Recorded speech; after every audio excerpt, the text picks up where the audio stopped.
Be strong.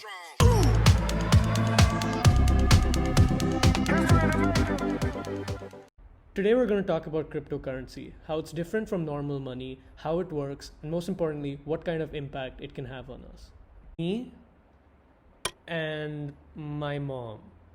Okay, now this might seem out of the blue, but I think this example can really illustrate how a transaction actually happens. Okay, so let's assume that my mom and I are sort of engaging in a transaction of about $100. And my mom and I can actually engage in this transaction through multiple means, right? I can pay her through cash, I can pay her through like net banking, credit cards, right? Or maybe even Paytm, Amazon Pay.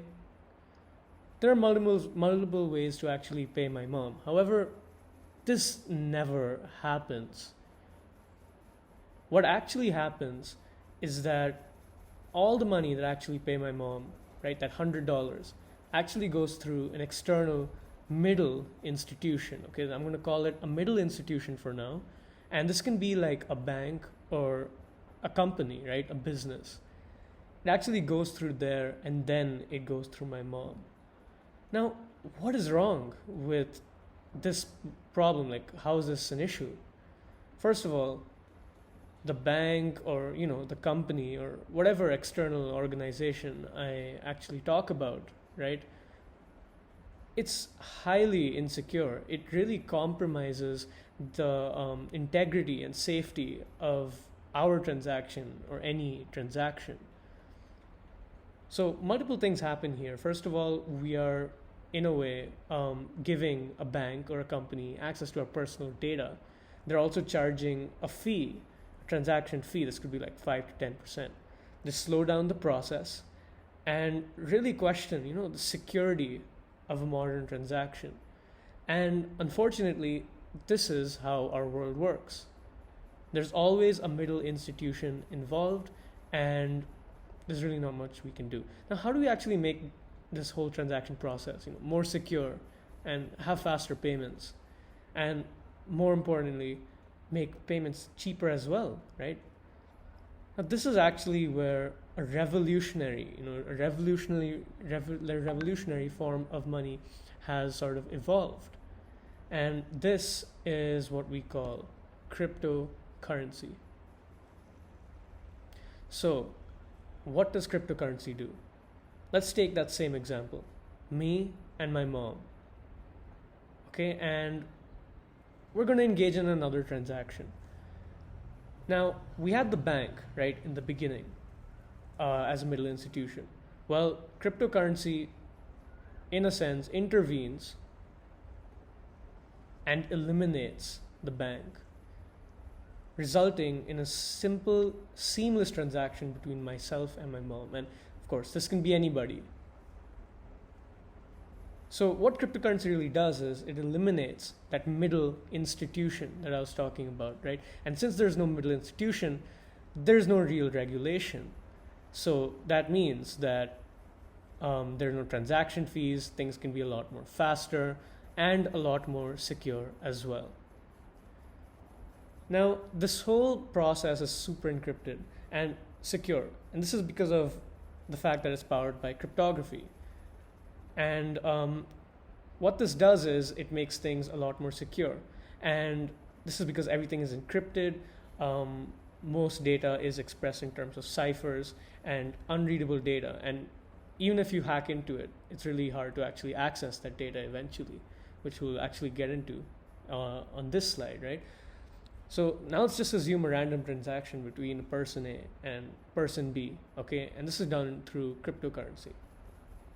Okay, but it's really essential to actually understand how this currency works, right? So as I said, it's encrypted by a cryptographic means, and pieces of this transaction, such as the name, the amount of the transaction, right? The name, the amount. We can also say, the time.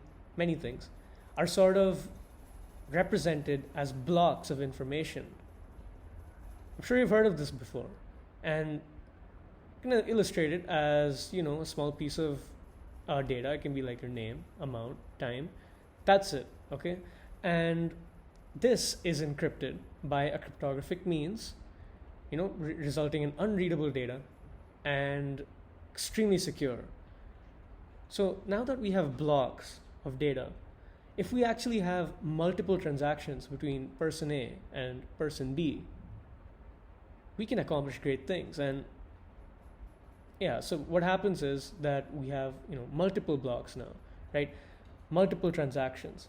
And this is something that leads us to the idea of a chain, right? It's a chain of blocks. There's so many blocks. They're all linked together, right? Forming multiple pieces of data, right? But this is anonymous, heavily encrypted data. And this, my friends, is called blockchain. I'm sure you guys have heard this before. Cryptocurrency is powered by blockchain, and this means that it's highly secure, right? It's highly secure, really hard to hack into, but it's also anonymous, because at the end of the day, each block only contains arbitrary information, right? It doesn't really reveal anything.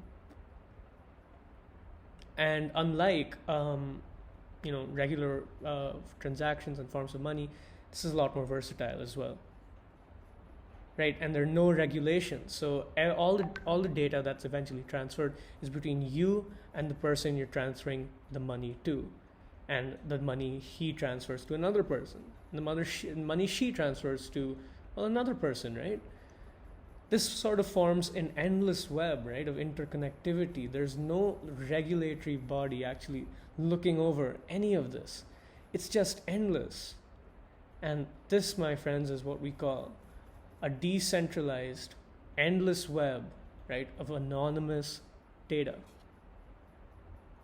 Now, decentralization is really the future.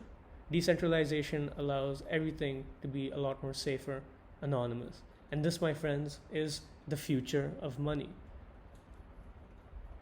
So hope you guys enjoyed and look forward to more videos.